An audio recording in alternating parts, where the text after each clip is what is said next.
Et bien ce code-là, on l'attaque. Tout le monde est en train de signer des accords de gouvernance et parlementaire. Mais les démocrates ont refusé.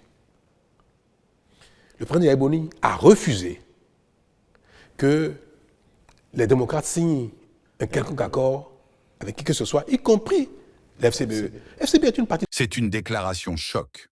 Pour la première fois, le président Patrice Talon brise le silence et accuse ouvertement son prédécesseur, Boni Yayi, d'avoir bloqué tout le processus politique depuis 2016. Entre révélations inédites, mea culpa et appel à l'unité nationale, cet entretien exclusif au palais de la Marina marque un tournant majeur dans la vie politique béninoise. Reste jusqu'à la fin, tu vas comprendre pourquoi Talon affirme que la guerre entre lui et Boni Yayi nuit aujourd'hui au Bénin. Bienvenue sur Afrique Nova, abonnez-vous et activez la cloche pour ne rien manquer des grands entretiens politiques du continent. Et bien ce code-là, on l'attaque. Tout le monde est en train de signer des accords de gouvernance et parlementaire. Mais les démocrates ont refusé. Le président Yaï a refusé que les démocrates signent un quelconque accord avec qui que ce soit, y compris l'FCBE. FCBE est une partie d'opposition, même modérée. C'est un parti d'opposition.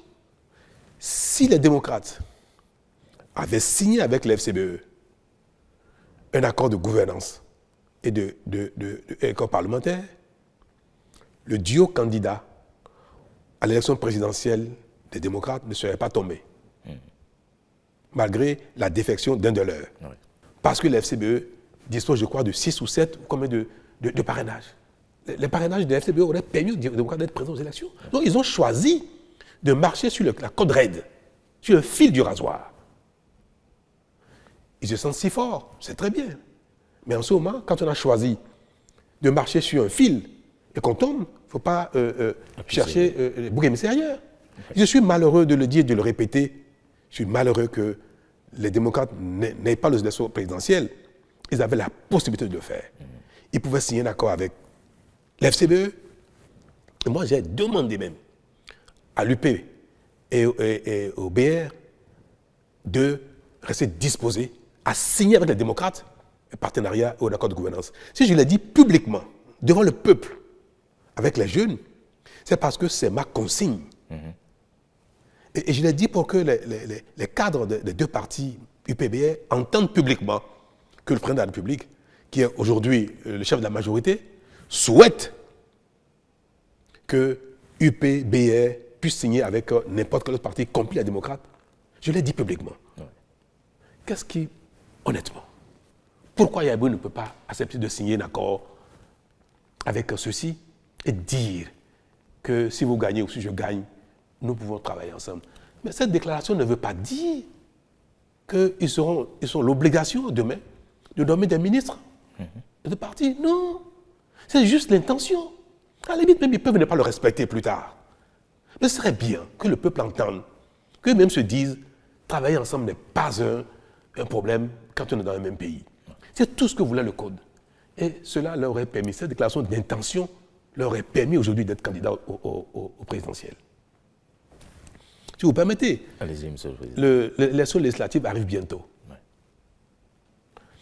Le Code dit qu'à défaut d'accord de gouvernance, à défaut d'accord parlementaire, ouais, chaque liste, chaque parti devra réaliser 20% de suffrages, obtenir 20% de suffrages dans chacune des 24 circonscriptions législatives. Aujourd'hui, aucun parti n'est en mesure de le faire. Peut-être que demain, ils le feront. Ni UP, ni BR, ni FCBE, ni MOEL, ni RN, même les démocrates, en tout cas, ils ne l'ont pas. Je ne sais pas s'ils y parviendront. Nous voulons y arriver là. Nous voulons y arriver. Que demain, nos partis soient d'envergure pour pouvoir être représentatifs partout. Et que partout dans le Bénin, les gens se sentent concernés par l'action d'un parti, le pouvoir d'un parti. Même si le parti n'est pas majoritaire partout, que le parti soit présent, suffisamment présent partout. Comme on n'y est pas encore, et que nous demandons aux gens de se regrouper pour y arriver, mais en attendant d'y être, on demande aux gens de faire des déclarations d'intention. Rien que ça. Que les démocrates disent, je pourrais travailler avec les BR après les élections. En quoi? En quoi vraiment? C'est noble comme intention. Oui. Ça peut les influencer demain à être un peu disponibles. Mais en quoi c'est une contrainte? Oui, et cela leur aurait permis bientôt d'aller aux élections législatives sans être soumis à la satisfaction de ces 20% exigés. Et ils pourront avoir peut-être 50%, 60% du Parlement. Peut-être qu'ils auront 80 députés sur 109, rien qu'avec cette déclaration d'intention. Moi, je fais tout pour amener les uns les autres à travailler ensemble, à ne plus être des ennemis, au moins à déclarer leur intention de non-agression. Oui, vous parlez si bien d'intention de non-agression, mais croyez-vous vraiment à la viabilité de ces alliances entre des partis qui aujourd'hui sont d'obédiences différentes? Mais vous voyez bien que les obédiences ne sont pas forcément liées à des idéologies de gouvernance politique. Quand on a tout, on a déjà les fondamentaux, on a l'école, la santé, les routes, l'eau, l'électricité, assez d'emplois, on peut parler d'obédience politique, en réalité liée à la vision. Mais aujourd'hui, nos populations demandent aux uns aux autres le minimum, comment je vais dire ça, le minimum de survie. Donc les gens sont dans des divers camps par affinité. C'est tout. Mais je vous ai dit, qu'est-ce qui différencie le PR du bloc républicain? C'est camp d'affinité. Qu'est-ce qui fait que les démocrates ne sont pas ont quitté la FCBE? Pourquoi à l'époque les FCBE Yaïboni ne sont pas venus avec moi? Parce qu'il y a un problème à Yaïboni et à Patrice Talon. Le seul problème que les FCBE ont eu dans le passé, quand ils étaient dirigés par Yaïboni, le seul problème que les démocrates ont aujourd'hui, dirigés par Beni Yayi, c'est parce qu'il y a un problème entre Patrice Talon et Yaïboni. La guerre entre mon ami, mon grand frère, l'ancien président et moi, est en train de pourrir l'environnement politique au Bénin. Même l'environnement social. En train de pourrir même la paix et la quiétude, la concorde. C'est dommage. Vivement les élections de 2026 pour que nous quittions la scène politique.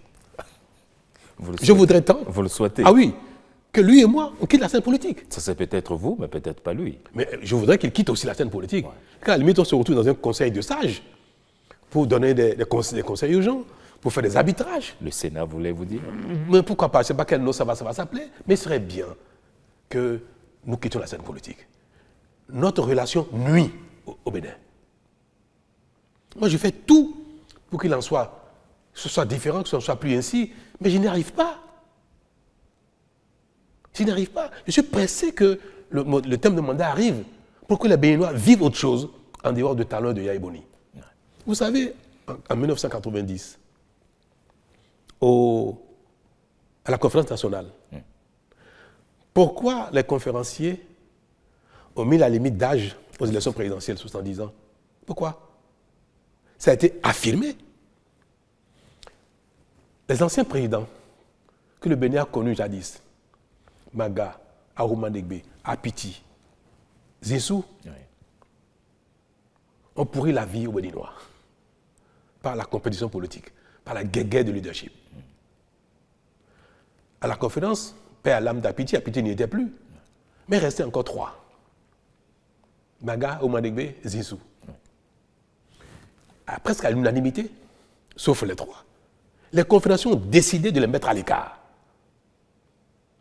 de les mettre au repos, de leur interdire d'être candidats.